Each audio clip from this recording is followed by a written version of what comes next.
She paid $47,200 for her son's wedding, then got seated next to the fire exit. No mention in the speeches, no gratitude from the bride, not even eye contact from her only child. By sundown, her daughter-in-law was texting to reuse the venue. By Monday, the venue no longer existed. Martha Lane, mother of the groom, silent financier, legal leaseholder, had held the master key the entire time. They planned their dream wedding on her dime. And now they were about to learn. The woman they sidelined owns everything they stood on. Before we begin, may I ask, where in this big, beautiful world are you listening from? It's always a quiet honor to know who's sharing this space. Drop it in the comments, and don't forget to subscribe. Martha steps into the ballroom, the warmth of the room contrasting sharply with the coolness of the night air outside. The soft notes of a string quartet fill the space, mingling with the soft murmur of laughter and conversation. Her black dress flows effortlessly, simple and elegant, draping over her figure like an afterthought. She isn't here to stand out. She's here because she has to be, because this is what you do when family asks you to attend. She walks through the crowd, her steps deliberate, her back straight, though she feels the pressure of being on display more than she lets on.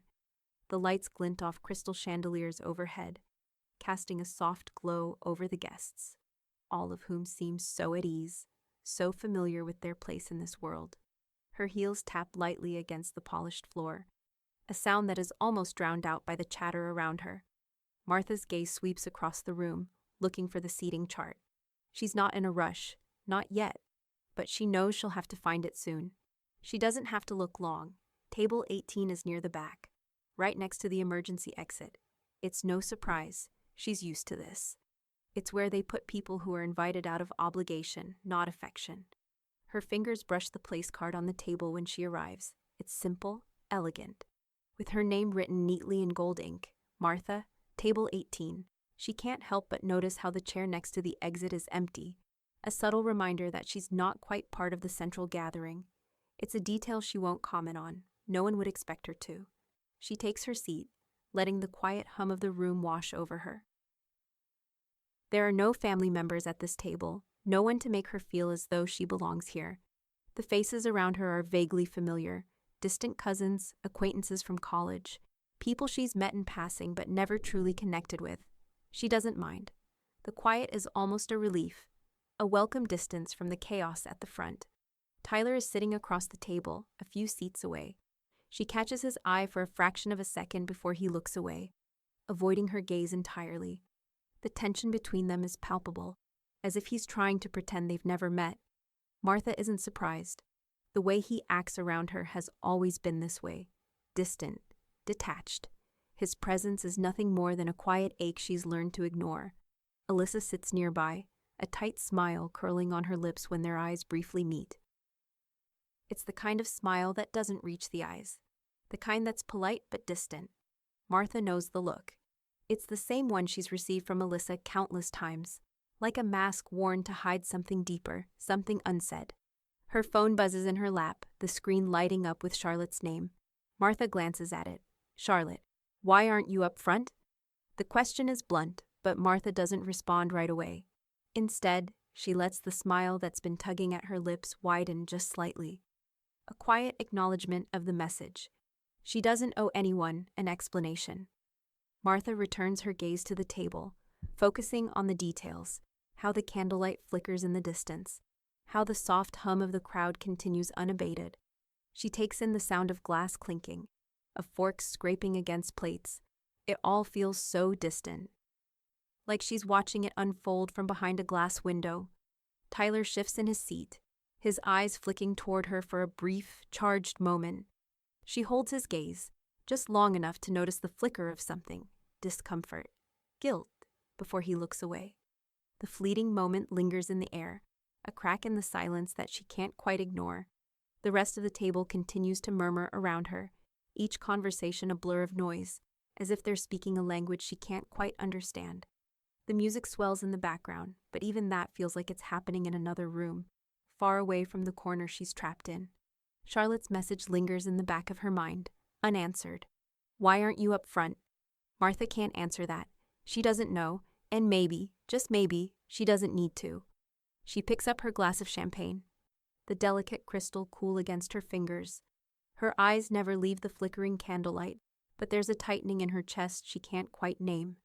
The tension in the air is thick, the kind that comes just before something shifts. Martha can feel it, and she knows, whether she's ready for it or not, that something is about to change. 9 months ago, Tyler had come to her with that familiar, pleading look in his eyes. It wasn't the first time he'd asked her for help, but this time felt different. The wedding had already snowballed into something huge, something that was spiraling out of his control, and now he was asking her for a favor he couldn't afford to ask anyone else. "Martha," Tyler said, his voice low, almost apologetic, "I really need you to pay for the venue. I've tried everything else, but we're short. And if I don't get this covered, the wedding won't happen. I'm out of options." She stood still, processing. She could already feel the weight of the request before it even fully hit her. This wasn't just about a favor, it was about the kind of help that could break her. Tyler was good at doing that, pulling her in with a promise of eventual gratitude, but somehow, always leaving her holding the bag. "I can't do that, Tyler," she had replied, shaking her head before he could say more. But then she saw it. The panic in his eyes, the same look he had whenever things went wrong. The way he looked when he needed someone to save him. She felt the pull of it, the pressure to fix things, as though she were the only person who could. And so, with a sigh, she relented. "I'll do it. But no one can know. I don't want any recognition. No thank yous." He smiled, and she saw a flicker of relief flash through him. "Of course, I'll keep it between us. You're the best." The next day, the money was transferred. $40,200, wired through her LLC, masked behind a business transaction that wouldn't show up in her name. The paperwork for the venue lease was filed under Lane Heritage Reserve, her corporate alias. Anonymity was her condition. She didn't want credit. She didn't want the gratitude or the attention, just respect. And that was enough. Frank, her accountant, processed the transfer. No questions asked. He'd handled her finances for years, and his job was simple: manage the money. As long as it was legal, he didn't care about the details. Jenna, the hall manager, had no choice but to know who had paid. She processed the funds and confirmed the payment on her own. But Jenna kept quiet. There was no reason to bring it up. After all, it was just another financial transaction. Nothing special. Camille, the wedding planner, had been meticulous. She triple-checked everything, confirming the payment multiple times to ensure there were no issues. Martha hadn't cared much about the wedding details, but Camille's constant reminders felt almost intrusive, like she was trying to extract something more from Martha than just the money. As the wedding day approached, Martha kept her distance. She didn't attend the planning meetings or try to insert herself into the decisions. She didn't want to be in the spotlight. She just wanted it done, for everything to go smoothly. Tyler never once asked her how it had all come together. He didn't need to. The venue was booked. The wedding would go off without a hitch. And that was all he cared about. But Martha knew. She knew that she had given more than just money. She had given a part of herself that no one would ever recognize. As she sat at a table far from the bride and groom, watching the festivities unfold, she realized that the price she paid wasn't just financial. It was everything else, the things she had quietly lost along the way. The speeches begin, soft murmurs rippling through the crowd as the mic is passed between family and friends. The clinking of glasses falls into an expectant silence, the kind that always fills the air when everyone knows a long-winded thank you is coming. Alyssa stands first, the glimmering surface of her dress catching the light as she steps to the microphone. Her smile is radiant, her voice a practiced blend of sweetness and poise. The guests wait in anticipation, their eyes fixed on her as she begins her list of thank yous. "Thank you to all our vendors," she says, her words flowing smoothly. "To the photographers, the florists, the caterers. You've all made today possible." Alyssa's voice dips as she scans the room, locking eyes with several people, nodding with an almost too forced enthusiasm. And of course, to our amazing influencers, who helped make this day so special. And my nail artist who, she pauses for a beat, made sure I was looking my best today. The room murmurs in agreement. A few guests nod, chuckling softly, but Martha doesn't join in. She doesn't react at all. Her hand is steady, folding the napkin before her with a slow, deliberate motion. She doesn't even look up as Alyssa continues to thank the rest of the list. The stylists, the makeup artists, even the DJ. All of them acknowledged. All of them thanked. Every person who had contributed in some way to this extravagance, except for the one person who made it possible. It's not as though she expected it. She had known in some distant corner of her mind that the thanks wouldn't come, not this time. Not when there was nothing to gain from it. And yet, the absence of her name, spoken so casually by everyone else, burns. Tyler stands after her, fumbling for the microphone. He adjusts it slightly, his eyes searching for the right words. The familiar nervous energy is in his posture. Shoulders tight, hands slightly shaking. Yeah. Thanks to, everyone, he says. His voice uncertain, lacking the rhythm of the polished speech they had practiced together. He makes eye contact with a few people, nodding awkwardly. And, thanks to Alyssa for everything. He laughs, but it's hollow, and for a second, Martha can almost hear the emptiness of his words in the silence that follows. Charlotte, sitting at the front with the rest of the bridal party, looks across the room. Her eyes narrow slightly, and her expression hardens. The look isn't just one of disappointment. It's something sharper, something Martha can't quite place. It's almost as if Charlotte has noticed the absence too. Like she can see right through the hollow performance. Martha feels the gaze, but she doesn't respond. She doesn't acknowledge it. Instead, she folds her napkin again, the fabric crisp under her fingers. She doesn't touch her dessert. She's not hungry. Not for this. Not for any of it. The applause around her sounds muffled, like it's happening in a distant room. She watches the rest of the guests, their smiles, their chatter, their joy, all of it so effortlessly entwined in the celebrations. For everyone else, the day is perfect. They don't even notice the edges of the evening fraying, slipping quietly into something that only she feels. Her phone buzzes softly in her lap, the screen lighting up with a message from Frank. She reads it without hesitation, as if she's been waiting for it. A photo of the signed lease. Her gaze lingers on the photo for a moment, the weight of it suddenly feeling heavier than anything that has come before. A transaction, another exchange, yet another part of the tangled web she's woven. Martha takes a steadying breath and types her response without thinking. Hold all adjustments for now, she replies, her fingers moving swiftly over the keys.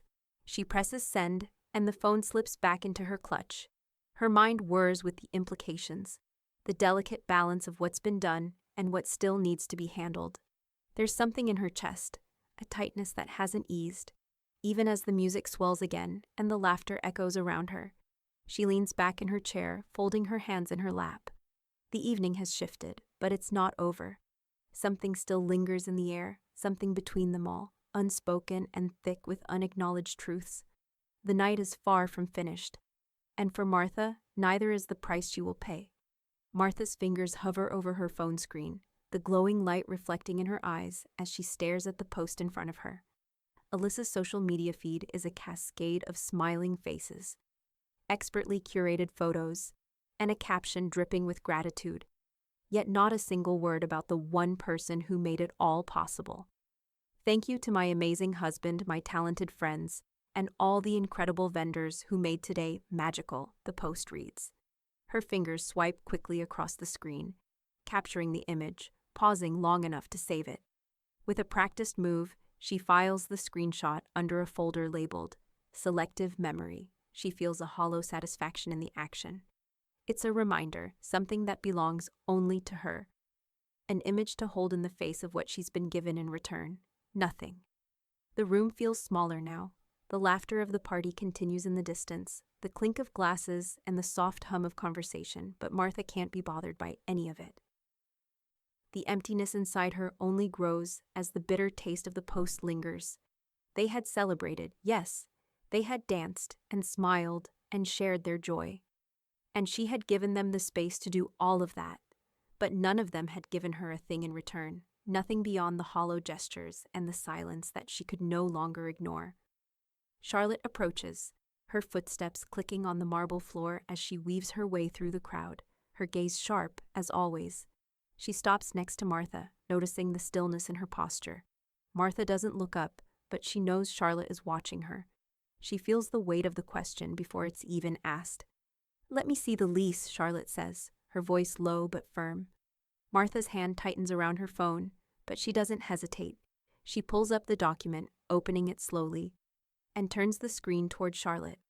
Her thumb hovers over the edge of the phone as she watches Charlotte's face shift, the surprise flickering across her features before it's quickly masked by something else, something unreadable. For a moment, neither of them speaks. Charlotte stares at the screen, her eyes scanning the figures, the details, the very thing she hadn't known about until now. The weight of it presses against the air between them.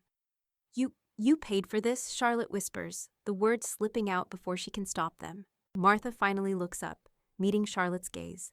There's no hesitation now, no hiding behind a veil of politeness or civility. "I gave them silence," she says, her voice as quiet as the words themselves. "They gave me shade." The room shifts around them. Charlotte's lips tighten, her expression hardening for a moment before she speaks again. "But why? Why didn't you—" "Because they didn't deserve it," Martha interrupts, her words cutting through Charlotte's question. She lets the silence linger between them, letting the unspoken truth sink in. Charlotte knows now what Martha has been holding inside for so long. The weight of the unacknowledged sacrifice, the silent hours spent fixing things no one else wanted to fix. Martha's fingers tap lightly on the edge of her glass, the subtle motion like a rhythm she can't quite shake. She doesn't need Charlotte's pity or anyone's acknowledgement. The only thing she needs now is control. Her phone buzzes, and without taking her eyes off Charlotte, she glances down at the message. It's from Frank. "You own the building for 48 more hours. Want to use it?" Martha exhales slowly, her lips curling into a thin smile that doesn't reach her eyes. She's already thinking, the pieces falling into place in a way she hadn't planned for. But now that the option is on the table, now that she sees the full extent of what she's been quietly holding, the power she still has, it's time to take the next step. "Not yet," she replies, her fingers moving quickly across the screen. "Let them believe it's theirs." Charlotte doesn't speak. Her gaze shifts to the phone, then back to Martha, as if trying to decipher the meaning in those few words. But Martha has already made up her mind. She's already calculated the next move. For the first time in months, the weight in her chest feels lighter, the air a little clearer. There's still a long road ahead, but the game has changed. And now, for once, the silence is hers to command. Alyssa's fingers move swiftly over her phone screen as she huddles in the corner of the venue, away from the party's chaos. The champagne glass in her hand is nearly empty, the flickering lights around her casting a soft, warm glow over her as she types with practiced ease. She's already thinking ahead, planning the next step before the evening has even come to its full conclusion. This wedding, this extravaganza, wasn't just about today. She had more in mind. Martha is nowhere near the heart of the celebration. She's at the far end of the room, tucked away, a quiet observer to the carefully curated scene that's playing out. Alyssa doesn't notice her absence, too wrapped up in her own bubble. She's focused only on the task at hand. "Hey, quick favor. Can we use the hall again next Friday? You don't mind, right?" Alyssa's text is innocent enough, but Martha feels the undercurrent of entitlement in it. There's no mention of terms or agreements, no mention of consent, just a casual request, as if the space were simply there for Alyssa's convenience, as if Martha's role in all of this had been so transparent, so effortless, that her permission didn't matter. Martha takes a breath, her eyes resting on the phone, the weight of the message settling in her chest. The irony is not lost on her. After all she's done, after the money she's quietly sacrificed, and after the silence she's been given in return, here comes another assumption, another attempt to take without asking, without even thinking. Her fingers hover over the keys. She could let it slide. She could say yes and let them keep walking all over her. Or she could set the record straight, finally take control of the situation, and remind them who truly owns what. Martha waits, her eyes moving slowly from the phone to the room around her. The laughter, the music, it all fades. She's no longer part of it. She's already in the future. She types her response slowly. No. The message is short, sharp, definitive. A single word that carries more weight than any of the hollow thanks she's been given. She hits send. For a moment, everything seems still. The world outside her phone moves on, unaware. But Martha feels a strange, quiet thrill, like something deep inside her has finally woken up. 24 hours pass. Alyssa is furious. Martha knows it before she sees the phone. There's an urgency in the tone of the next message. Why wouldn't you let us use the hall again? We're not asking for much. It's just one more night. And you know it'll make everything so much easier. Alyssa's words are wrapped in false sweetness, coded in an attempt to manipulate the situation with a heavy dose of guilt. But there's something about the message that doesn't sit right with Martha.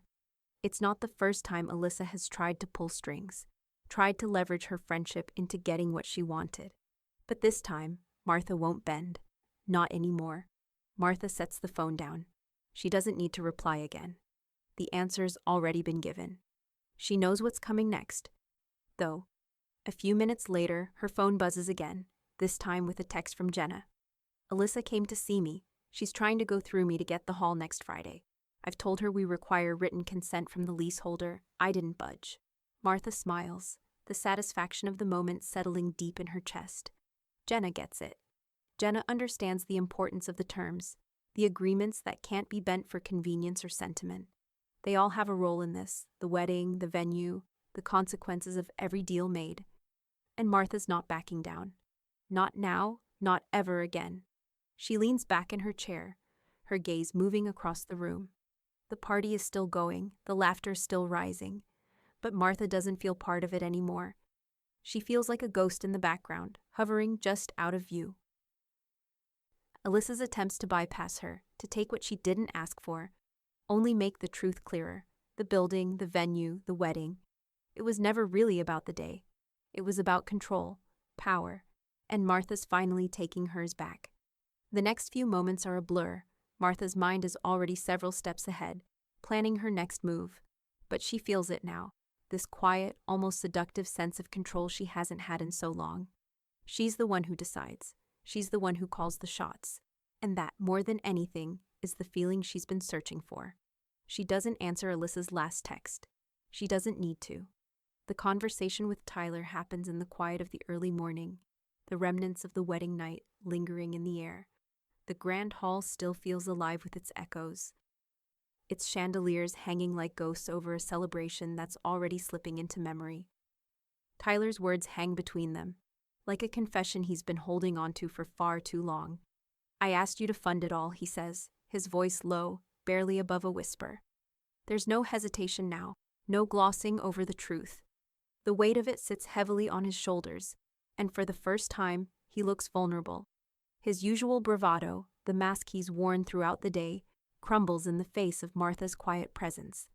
She doesn't say anything at first. The truth has been buried for so long beneath the pretense of gratitude and civility. But now, hearing him finally admit it, the truth pulses in her veins like fire. Alyssa, who's been hovering nearby, overhears the exchange, her eyes widening in disbelief. She turns to Tyler, her face suddenly tight with confusion and anger. You told me your dad saved this, she says, her voice rising slightly as if she can't quite grasp the shift in the narrative. Tyler winces, the words coming out in a rush, as though he's trying to take back the weight of them. Mom paid every cent, he admits, his eyes not quite meeting hers. I didn't want to fight. I didn't want to disappoint anyone. Martha feels the sharp sting of those words. She's been the one to fill the gap. She's been the one quietly behind the scenes, making sure things worked, making sure everyone was happy, but now she knows the truth. The whole truth. Alyssa's face shifts. Shock, disbelief, then something colder, but it doesn't last. Her eyes narrow, her lips pressed tightly together, and she turns away without another word. The realization settling like dust in the air. Martha stands there, her hands clenched tightly in front of her, but she doesn't let the anger show, not yet, not until she's ready. Tyler stumbles over his words again, trying to apologize, trying to make amends, but Martha isn't listening anymore. The dance is over. She's seen through it all, the lies, the omissions, the way everyone else has been playing their part. Later that morning, as the house still holds the weight of the night's revelry, Martha meets with Frank in the quiet of his office. She can't escape the feeling that the weight of everything has shifted, that the truth has finally cracked the veneer she's worn for so long. The space feels heavier now, the silence louder. I need to review the usage clause, Martha says, sliding the thick contract across the desk. And the cancellation rights. I want to know what I can do. Frank looks up at her, his glasses reflecting the faint light of the desk lamp. Of course. You're well within your rights to move forward, Martha. It's your name on the lease, after all. She watches him flip through the pages, the crisp sound of paper under his fingers, sending a chill down her spine. He pauses on a page, his eyes scanning the text carefully before he looks up at her. You didn't just rent the room, Charlotte says, her voice cutting through the tension in the room like a blade. She's standing in the doorway now, her sharp eyes locking onto Martha. You bought the story. You bought their story. Martha's breath catches in her chest. She feels the weight of Charlotte's words, the truth of them pressing down like a burden she hadn't fully understood until now. It wasn't just a venue. It wasn't just a wedding. It was the facade. The illusion of it all, the carefully curated images, the public performance that everyone had been playing. And Martha, unwittingly, had funded it all. Want to call the final clause? Frank asks, his voice low but insistent. Martha looks down at the papers in front of her, the ink on the page, the weight of every word settling on her. She realizes suddenly how much power she's had all along, how much control she's been given, how much they've taken from her without even knowing it. Not yet, she replies, her voice steady, though there's a flicker of something else in her eyes. Let them believe they still have the story. The quiet hum of the room swells with meaning, the stillness thick with the choices Martha is beginning to make. She's no longer just a bystander in this world of power plays. She's stepping into the role she's long been denied, the one who calls the shots, who controls the narrative. But something shifts in her as she speaks. The silence between her and Frank feels different now, charged with an energy she hadn't anticipated. A tension, like the air before a storm, settles in her chest. There's more to this than just the building, more than just the wedding. She's not sure what comes next, but she knows one thing for sure. This story is far from over. The morning after the wedding, the grandeur of the event lingers in the air, but the moment of celebration is slipping quickly into the past. For everyone else, the party is over, but Martha's actions are only just beginning. The truth she's known all along, her silent role in this story, has finally taken root in her mind, and with it, the desire for control has bloomed. She stands in the quiet of her office, her fingers brushing over the phone, the weight of the decision already settled in her chest. She doesn't need to second-guess it. The lease is over. The contract has expired with the last note of the wedding music. And with that, everything changes. Martha makes the call. It's cold, precise, and the finality of it echoes in the quiet hum of her office. The voice on the other end, Frank's, carries a note of expectation, but also something else, a sense of inevitability. It's done, she says, as if the words are no more than a formality. Cancel the bookings. All future events are off the table. I'm ending the lease. The silence that follows feels heavy. Yet it's filled with something Martha hasn't felt in a long time. Satisfaction. It's not just the end of a contract. It's the end of the manipulation, the end of the charade. The control she had quietly ceded to others has now returned to her. Her decision is final. No more brunches, no more follow-up shoots, no more content filming. Not for Alyssa. Not for anyone who thought the venue would remain theirs. Camille receives the instructions with professionalism, but there's something else in her eyes when she speaks to the team. We're clearing the calendar, she says, her voice steady, almost surgical. No more events. That includes all bookings, effective immediately. The next day, Jenna walks into the venue's office, a neutral expression on her face as she delivers the news. The client chose not to extend, she announces to the staff, her voice betraying nothing. She's just the messenger, doing her job. But there's something in the air now, a shift in the energy of the room, as everyone takes in the unexpected change. Alyssa doesn't take it well. She's used to getting what she wants, to the convenience of being able to book whatever she pleases. This venue was meant to be hers, part of her carefully curated brand. And now it's slipping through her fingers. Her fingers fly over her phone, the words spilling out in frustration, an online rant fueled by indignation. Venue was unprofessional, never confirmed our extensions. How hard is it to work with a client who's been nothing but accommodating, she posts. Her words sharp and public, meant to sting, meant to make everyone aware of the slight she's suffering. The comment sections fill with likes and supportive responses, a chorus of sympathy for her hardships. But the words ring hollow. It's all part of the game, the social media performance. But Martha knows the truth. The control she once had, the control everyone else assumed would be theirs, is now hers to wield. Camille, ever the professional, keeps her eyes on the situation. She watches as the online buzz escalates. And then, with the precision of someone who knows exactly how this will play out, Camille takes a screenshot of the post. She saves it in the files, locking it away. It's not the first time Alyssa has used her platform to manipulate the narrative, but this time it's different. Camille knows that the next few moves will be crucial. Martha's gaze lingers on the screen of her own phone as she reads the message from Camille. Screenshot saved. There's no need for anything more. The message is clear. For the first time, Martha feels the weight of her decisions settle into something resembling peace. She's not waiting for permission anymore. She's not dancing to anyone else's tune. The path she's on is one of her own making, and every step she takes is a step toward reclaiming the story they thought was theirs. But as the day wears on, and the venue falls silent with the absence of the crowds, Martha's phone buzzes again. This time, it's from Frank. Are you ready to call the final clause?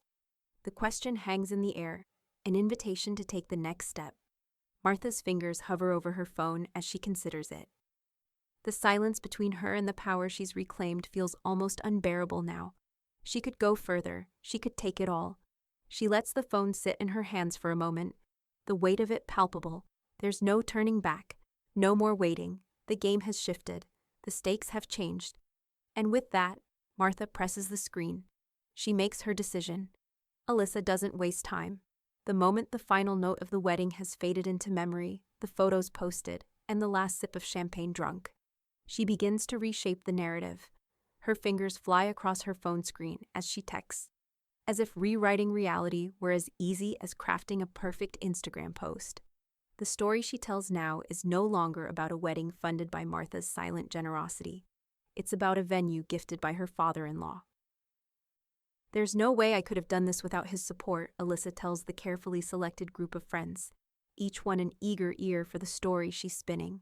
Her smile radiates confidence, the practiced veneer she's always worn slipping over her face like an elegant mask. Martha sees the shift before anyone else. The new narrative hits her like a slap, a distortion of truth too blatant to ignore. She sits at her desk, staring at her phone, the world outside feeling far away. The hollow feeling that has followed her for days now sharpens into something colder. Gifted by her father-in-law, the words reverberate in her head. The silence, the sacrifice, the money she quietly moved, the hands she never shook, all of it rewritten in a moment. Martha doesn't respond immediately. Instead, she picks up the phone and dials Frank. The conversation is brief, efficient. Her instructions are simple. Send a cease and desist, she says, her voice calm. Misattribution of ownership. Brand defamation. I want it clear. Immediately. She doesn't wait for him to ask for details. She knows he understands the importance of the move. Frank, as always, is efficient. He's already drafting it when she ends the call. But she knows that legal action is only part of it. The real work begins when she gets Charlotte involved. Charlotte's expertise has always been in language. How to frame, how to correct, how to reassert power. She's been a sharp and silent ally in all of this. They meet in the quiet of Martha's office, the kind of stillness that breeds decisions, that incubates the power shift. Charlotte studies the draft of the cease and desist, her eyes scanning the words with the precision of a surgeon. She makes a few notes, adjusts the tone, and reworks a few phrases. When she looks up, there's a cold smile on her lips. We're not just correcting the facts, Charlotte says, her voice sharp, deliberate. We're controlling the narrative. If they want to rewrite it, we rewrite it back. Martha leans back in her chair, her fingers tapping rhythmically on the edge of her desk. The words settle over her like armor. "Send it," she says. Charlotte nods, a swift motion of agreement. She leaves the office, already one step ahead, already preparing the legal release. The cease and desist is only the beginning. The real correction is about to unfold. Martha's phone buzzes again, and this time, it's Alyssa. The text is frantic, almost panicked. Is she really going to ruin our brand? Alyssa's words are all sharp edges, a desperate need to control the damage before it escalates further. The arrogance, the entitlement, has slipped away. Now, there's only fear. Martha doesn't immediately reply. She stands and walks to the window, looking out over the sprawling city that feels so distant from the wedding chaos and all its pretense. The silence in her office hums with anticipation. She can almost hear the weight of the world shifting, a delicate but definitive change in the air. When she finally replies, her fingers move slowly over the screen. "I'm not ruining it," she types. "I'm correcting who built it." She presses send. For a moment, nothing happens. The phone rests in her hand, the screen dark. But in her chest, something stirs. A realization that she's not just reacting anymore. She's controlling it. She's steering the ship in a new direction. No longer playing catch-up. No longer reacting to their narrative. This is her story now. Later, Frank's email arrives with a press release already drafted and ready to go. An anonymous donor statement is included in the venue's next newsletter. Something soft, something that sounds polite but firm. There's no grand announcement, no fanfare, but the message is clear. The person who made it all possible will not remain in the shadows. Martha reads it, and for the first time in days, she allows herself a quiet smile. It's not about revenge. It's not about exposing anyone. It's about reclaiming what was always hers to begin with. The venue, the wedding, the brand. It was built with her quiet hand. And now, everyone else will know. She doesn't need to raise her voice. She doesn't need to shout. The final words of the release echo the truth that has always belonged to her. Venue ownership and support were provided by an anonymous donor. The silence in Martha's office is thick with unspoken words, as she sets a folder down in front of Tyler. The weight of the papers feels heavier than the expensive leather chair he's sitting in, the walls around them closing in on the magnitude of the truth she's about to reveal. The room is quiet except for the steady hum of the air conditioner, its cool breath doing little to ease the tension between them. Tyler, fidgeting slightly, looks up at her from where he sits. His usual bravado is nowhere to be found.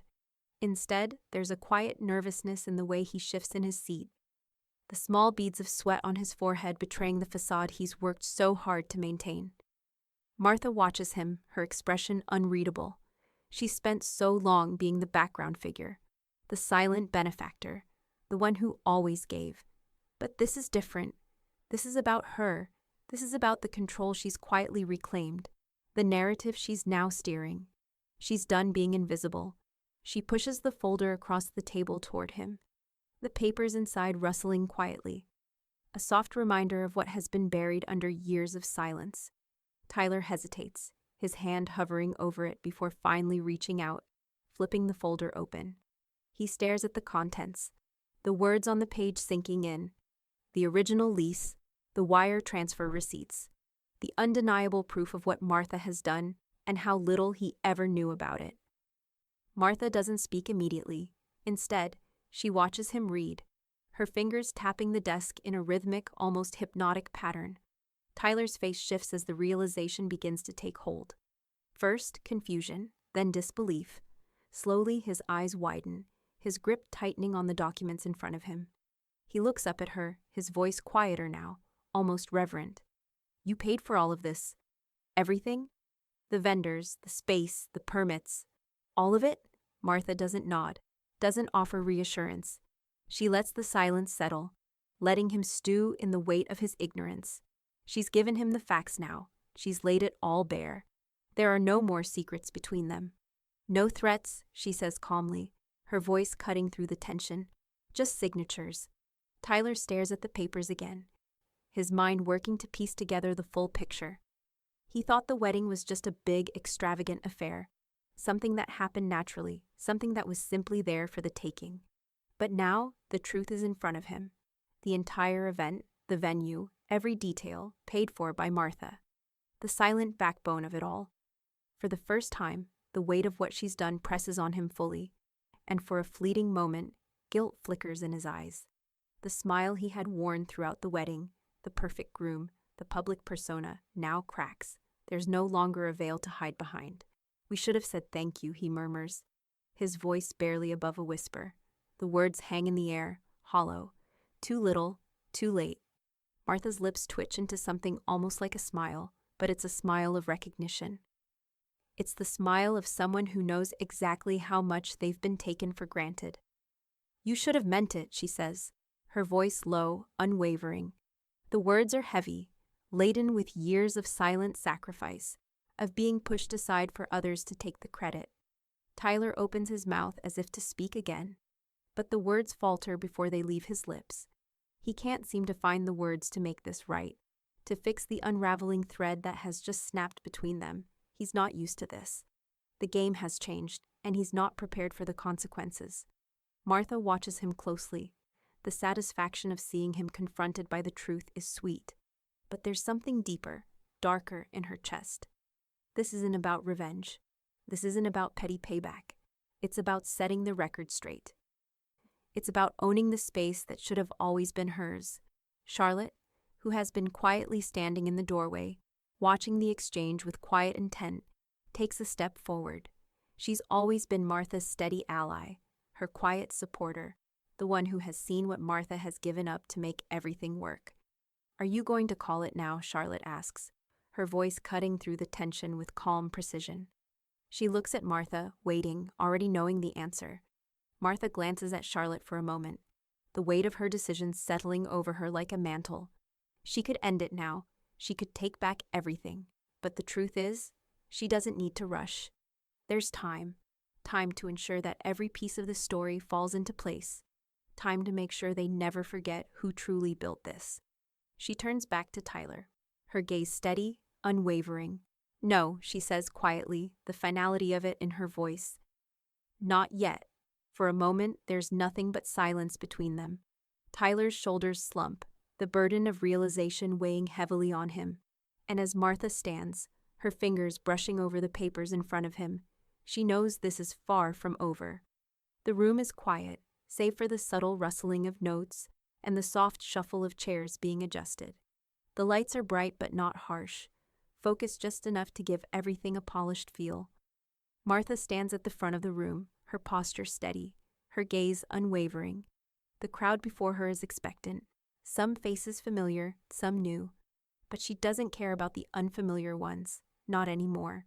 She's here for the few who will actually listen, the few who might finally recognize the truth behind her quiet power. The title of her talk, Legacy in Silence, How to Build Without Bragging, is simple, almost understated. It fits her perfectly.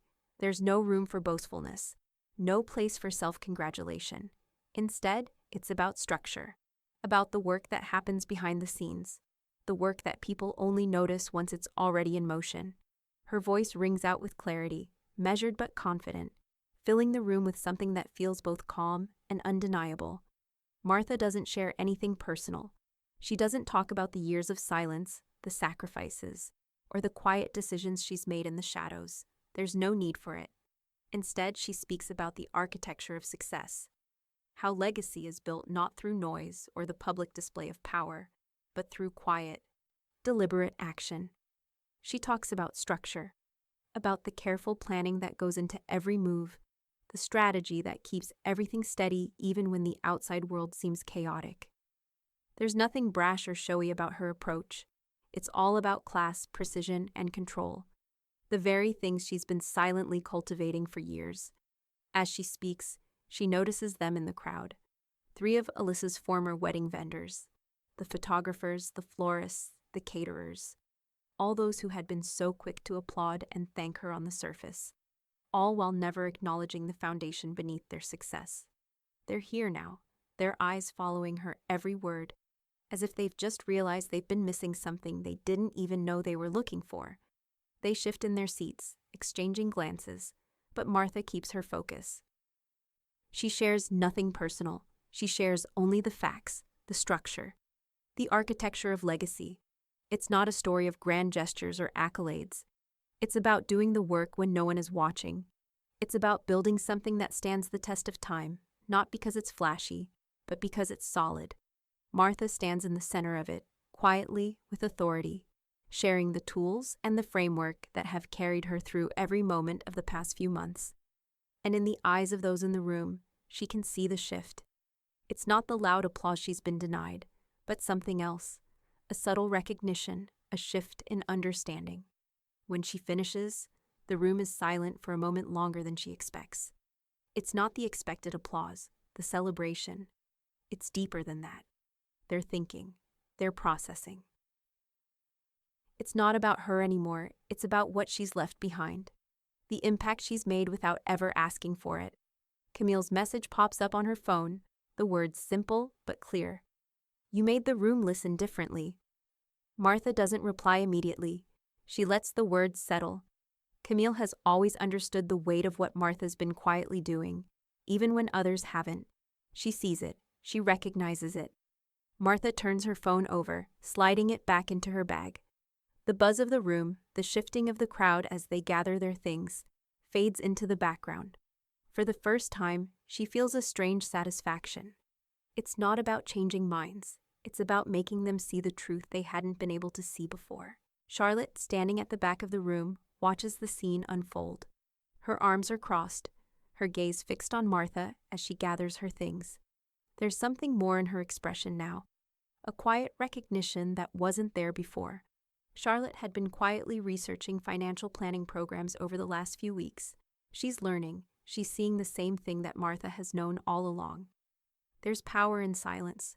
There's strength in quiet control. Martha catches Charlotte's eye, and for a moment, their gaze locks. Charlotte doesn't say anything, but the understanding between them is palpable. It's not just about business. It's about legacy. It's about building something that isn't dependent on the applause of the crowd. It's about the work that speaks for itself, without needing anyone to shout about it. Martha exhales, a long breath, letting the weight of the room settle around her. She's done, for now, but there's more to come. Dignity is louder than applause, Martha says to herself, the words lingering like a mantra. It's the truth that has guided her through everything. And now, it's the truth the world is finally beginning to understand. Martha's fingers trace the edge of the letter, the paper delicate and smooth beneath her touch. It's folded neatly, the handwriting precise, almost too neat in its carefulness. The words on the page are a stark contrast to the silence that has been hanging between her and Alyssa for weeks now. The apology, the soft curve of guilt woven between the lines, feels almost manufactured. There's no genuine warmth to it, only an expectation buried in the undercurrent. Alyssa's letter begins with a careful, almost formulaic apology, apologizing for the misunderstandings, for the way things were handled during the wedding, acknowledging in her way that there may have been some missteps. But as Martha reads, the sharp edge of those apologies dulls, and she's left with the true intent behind the words. Now that we're building our future, can you help us secure a down payment? The request is tucked so neatly in the middle of the letter, sandwiched between carefully crafted sentences that paint her as remorseful and considerate. But Martha's eyes narrow as the request settles in. A hand extended, this time not for forgiveness, but for a loan. The gall of it. Martha sets the letter down on the desk with a soft thud, a brief laugh escaping her lips, more a scoff than anything genuine. The absurdity of it catches her by surprise for a moment, but then she remembers where it's all come from. The wedding, the power plays, the silent undercurrent of expectations. And now, this. She types a short reply, polite but final. It's the kind of response that leaves no room for further negotiation. I'm afraid I cannot assist with that request. She reads it over once more before sending it. There's no need for further explanation. No need to delve deeper into the past. The boundaries have been set. She has given enough. It's done. The silence that follows feels heavier than she anticipated, as if the air is waiting for something to break. She picks up the phone and calls Frank. We've received a request, she says, her tone even. I want a formal record filed. No new loans or gifts from M. Lane LLC to Tyler or his spouse. Frank's voice is steady on the other end. The professional tone he's maintained for years, never faltering. Understood. I'll take care of it. The finality of it echoes in his voice, and Martha feels a strange satisfaction in hearing it. There's no more room for negotiations. As she sets the phone down, the quiet in her office presses in on her. The weight of the past few months, of all the work she's done, all the sacrifices made in silence, feels lighter now, more manageable. Tyler, Alyssa, their expectations, they don't control the narrative anymore. Martha does. Charlotte steps into the office, the soft click of the door signaling her presence. Her gaze meets Martha's, the quiet understanding in her eyes speaking volumes. She tried to use an apology like a key, Charlotte says, her voice low, but there's a hint of something else in her tone, amusement, maybe. A recognition that the game has changed. Martha exhales softly, the tension in her shoulders finally easing, and found the door closed. Charlotte nods, a quiet approval in her gaze.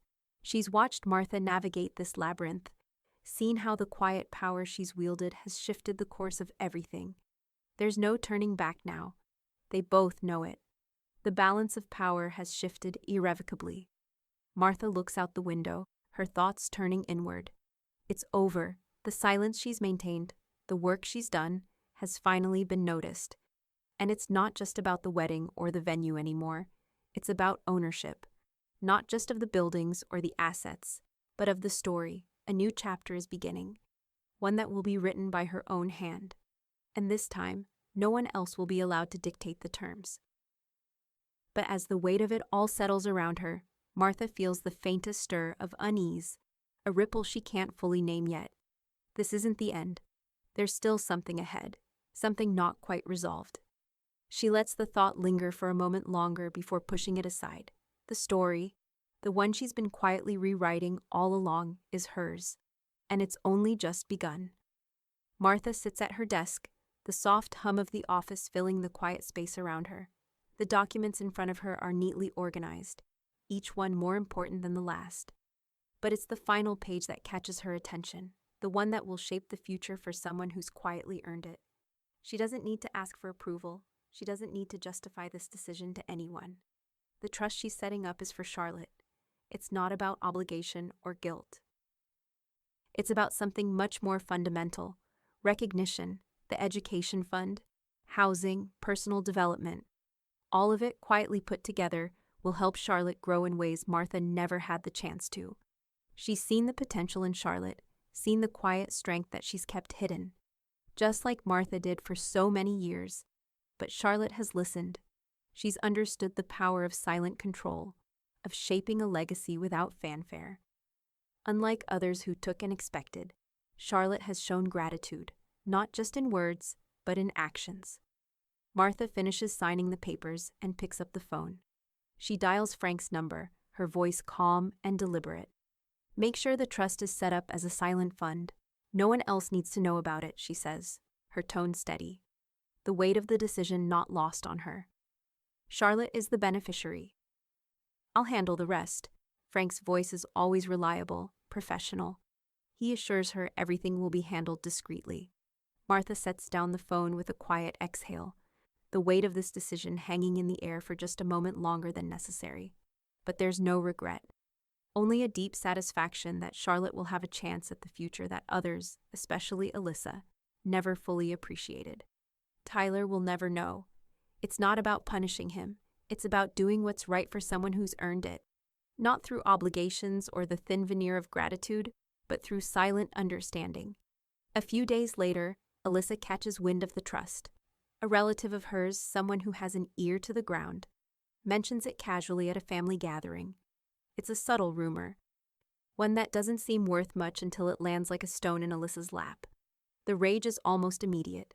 Martha feels the ripple before she even receives the call. She knows Alyssa's temper, how quick it can flare when she's been overlooked, when something she expected to control slips from her grasp. She doesn't respond at first. Alyssa's fury is nothing new. It's been a consistent undercurrent in the months leading up to this point, but now it feels different. It's more than just a rejection. It's a missed opportunity for someone who thought they could take it all. Alyssa calls, her voice dripping with indignation. How dare you give that to her, she spits. Charlotte's had nothing to do with this. It should have been me. Martha listens quietly, not reacting, not rushing to defend herself. When Alyssa finally runs out of steam, she speaks, her voice soft but firm. Charlotte's the only one who's listened, she says. The words hang in the air. They're not a justification, but a simple fact. Charlotte is the one who understands, the one who gets it. Alyssa, on the other hand, has always been too consumed with herself to see anything beyond her own desires. The conversation ends shortly after, the finality of it all settling like dust. Martha doesn't care about Alyssa's opinion anymore. She's done. The decisions have been made. As if on cue, Camille reaches out with an update. Charlotte's starting her internship at a finance firm next week, she says. We've set it up. It's the beginning of something bigger for her. Martha smiles faintly at the message. She's not surprised. She's known Charlotte had the potential, the quiet discipline, to go far. Camille has always been an ally, someone who shares Martha's vision for legacy and control. Together, they've set Charlotte on a path that's no longer confined to the shadows. But there's more. Something Martha hasn't forgotten. Jenna, always the steady presence, sends an unexpected package. Martha opens it carefully, revealing the original venue key, the one that had unlocked so many doors for others, including Alyssa. It's been sitting in storage for too long, a symbol of everything that has changed. It's heavy in her hand, a reminder of the work she's done. A small note is tucked inside. Frame this. It's part of your legacy. Martha smiles to herself. The irony isn't lost on her. Alyssa had once claimed the venue as her own, but now it's hers in a way that can never be undone. She places the key on her desk, the metal glinting in the light. It's not just a token of her past. It's a reminder of her future. As she stands to leave her office, Martha takes one last look at the key, the trust, and everything she's quietly built. The silence of it all is louder now. It's powerful, not because it's been shouted from the rooftops, but because it's been lived. The chapter she's been writing in the shadows has just reached a new page, and she knows, without a doubt, it's a story that will never fade. Charlotte stands at the podium, the microphone almost too close, but she doesn't mind. The room before her is quiet, expectant, the kind of silence that always comes before something important is said. Her gaze moves across the crowd, some familiar faces, others strangers, but none of them matter to her right now. She's here to speak, not to impress. She's here to share something they might not even know they needed. Her title for the talk is simple: Legacy in Silence, How to Build Without Bragging. It fits her perfectly. She doesn't need to shout for attention, doesn't need to boast. The words she's about to speak are more about structure and substance than the flash of recognition. She spent too much of her life in the background, doing the work others overlooked, to think about fame or credit. Her voice breaks the silence, steady and sure. My grandmother didn't shout. She signed. The room is still. The words resonate, hanging in the air as Charlotte's voice doesn't waver. My grandmother didn't seek applause. She worked, she built, she didn't need the spotlight. She knew that legacy isn't about noise.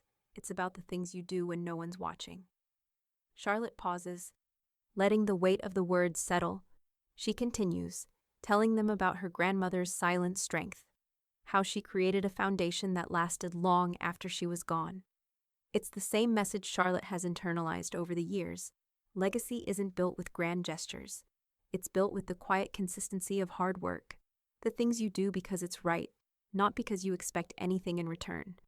A few seats back, Martha watches quietly. She doesn't need to intervene, doesn't need to call attention to herself. Charlotte is speaking in the way Martha taught her, calm, measured, powerful in its restraint. The crowd is listening. They may not all fully understand what Charlotte is saying yet, but it's sinking in. The impact of silence, the strength of building something that doesn't require constant recognition, is being felt in the room. The applause comes, slow at first, unsure, then gaining strength. It's unexpected. No one expected it to land this well, but it's earned. It's not loud or overbearing, but it's real. Charlotte doesn't seek it. She never did. But for once, she feels it.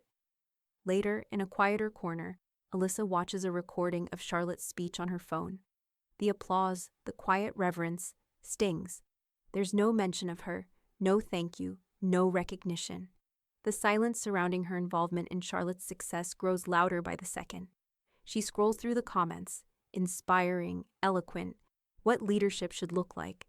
The compliments flood in, and Alyssa's frustration boils over. This wasn't supposed to happen. She was supposed to be the one in the spotlight, the one who made things happen.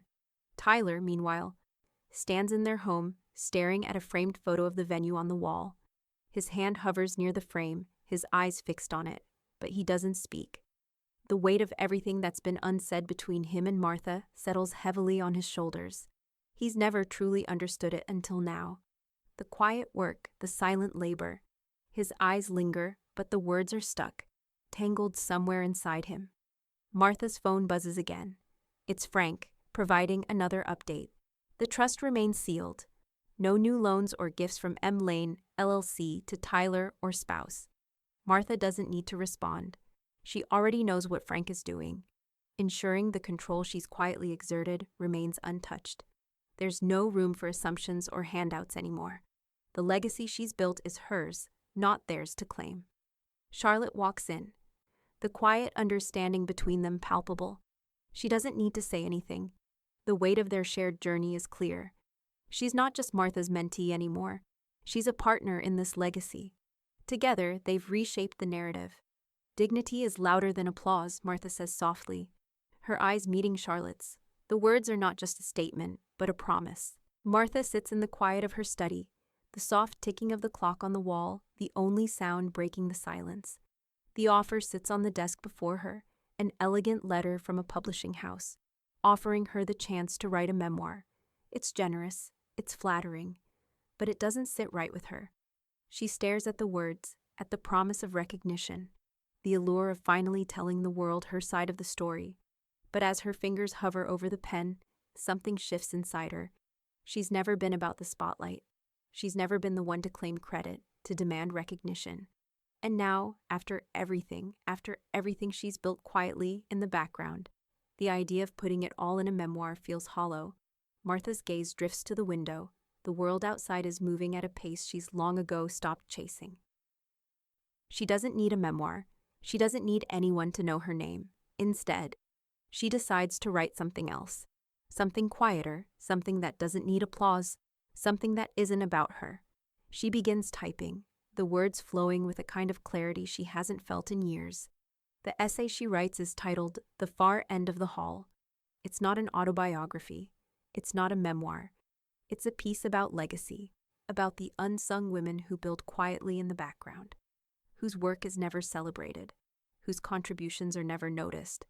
It's about the people who make everything possible without ever asking for credit.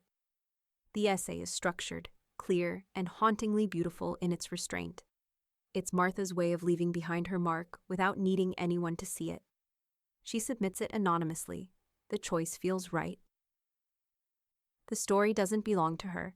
It belongs to every woman who's ever been overlooked, every person who's ever been the silent architect of something greater than themselves. And then, the essay does what Martha never could have anticipated. It goes viral. It circulates in circles of family wealth, in rooms filled with old money and new ambition. It strikes a chord with those who understand what it means to build a legacy quietly, to contribute without claiming a prize. Martha's words, though not her name, are carried through the digital ether like a whisper growing louder. People begin to speak of it, to discuss it as if it's the voice they've always needed, the voice they never knew was missing. Alyssa sees it first. She stumbles upon it in a group chat with her high society friends, their faces still glowing from the wedding that she had orchestrated. The words feel familiar, but she can't place them at first. Then it hits her. The story being told is hers. It's her wedding, her celebration, the one Martha funded, the one Martha silently orchestrated from behind the scenes. And now, here it is, framed not as a wedding, but as a legacy built by someone else. The realization hits her with a force that knocks the air from her lungs. She clicks through the comments, the reposts, the subtle praise for the unseen matriarchs of every family, every event, every moment that had ever been claimed as someone else's triumph. The word matriarch catches in her throat.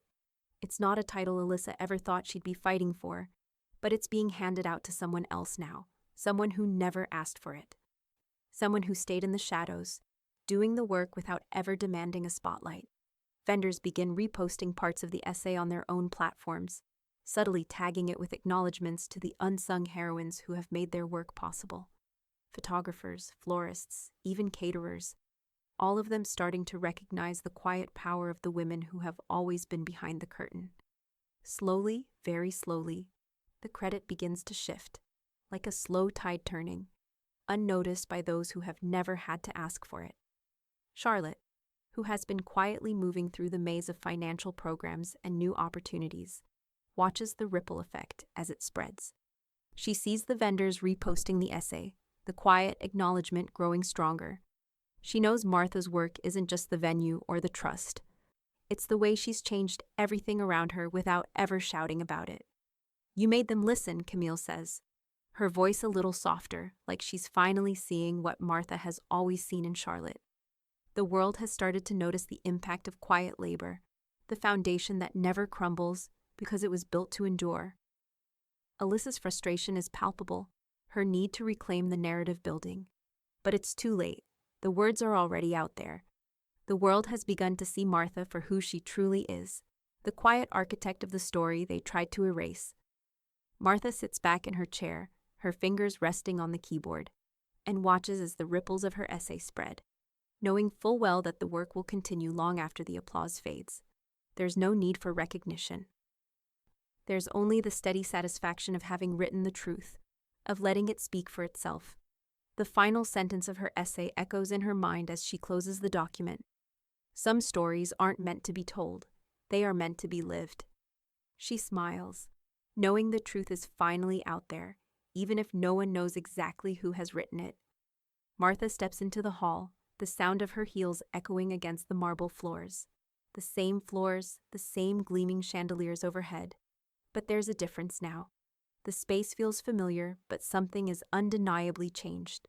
She moves with the same steady grace she always has, but today she's walking into her own story, not someone else's. She glances at the plaque on the wall as she passes. It's small, understated, just like everything else she's built, but it's there, unmissable now. Martha Lane, venue owner and operator. Her name, not in the shadows, not hidden behind someone else's accomplishments. Her name, finally out in the world, marking the place that she quietly gave everything to. She doesn't need to make a scene, doesn't need to call attention to it. It's there, undeniable, in black and gold. Charlotte is waiting by the door. She smiles when she sees Martha, her eyes filled with quiet pride. She steps forward to introduce her, and when she speaks, her voice carries through the room with more authority than any formal speech could. "This is the woman who signed what no one saw," Charlotte says, her words simple but carrying weight. Martha nods, a small smile touching her lips. No need for speeches, no need for grand declarations. Her presence is enough. It always has been. She's worked in silence for so long, watching everything unfold from the edges, never once stepping into the spotlight. But now, it's her turn to stand in the center of the room. There's no tension in her movements, no nervous glances. She's just there, not for anyone's approval, but because she belongs there.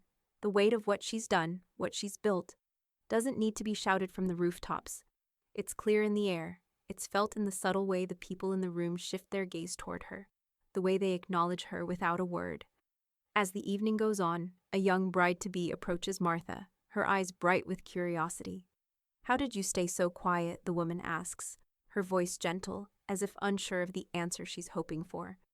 Martha meets her gaze, and there's a flicker of something in her eyes, an understanding, a recognition of what it takes to stay quiet, while everyone else assumes the loudest voices are the ones that matter most.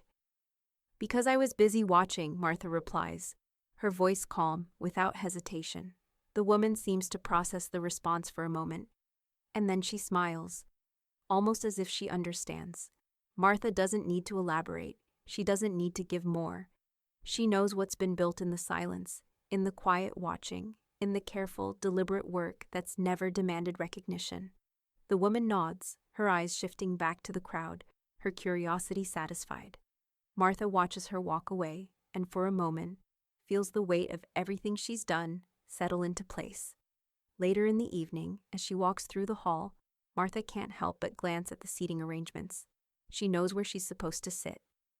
It's a familiar routine by now, the place that's always been set aside for her, tucked at the far end of the hall, behind everyone else. At her son's wedding, she'd been seated there, distant from the celebration, out of sight. She'd been ignored, a quiet presence in the background. But now, the irony is not lost on her. As a matter of fact, Martha says quietly, almost to herself, at my son's wedding, they seated me at the far end of the hall. They didn't realize the entire hall lease was in my name. She smiles softly, the weight of those words settling in her chest. She doesn't need to elaborate. She doesn't need to justify the truth to anyone. The irony speaks for itself. The room that they thought they controlled, the venue they thought was theirs to dominate, has always been hers. Martha steps into the center of the space again, her hand grazing the edge of the podium. It's not about the power or the control. It's about the quiet strength that has always been hers, the strength that doesn't need to shout to be heard. She doesn't need the spotlight. The space around her, the legacy she's created, speaks louder than anything anyone could say. As she stands there, the crowd around her fades into the background. She's done with the games, done with the noise. The only thing left now is the truth that was quietly written into the walls of the venue, into every inch of this place. And they've all finally noticed.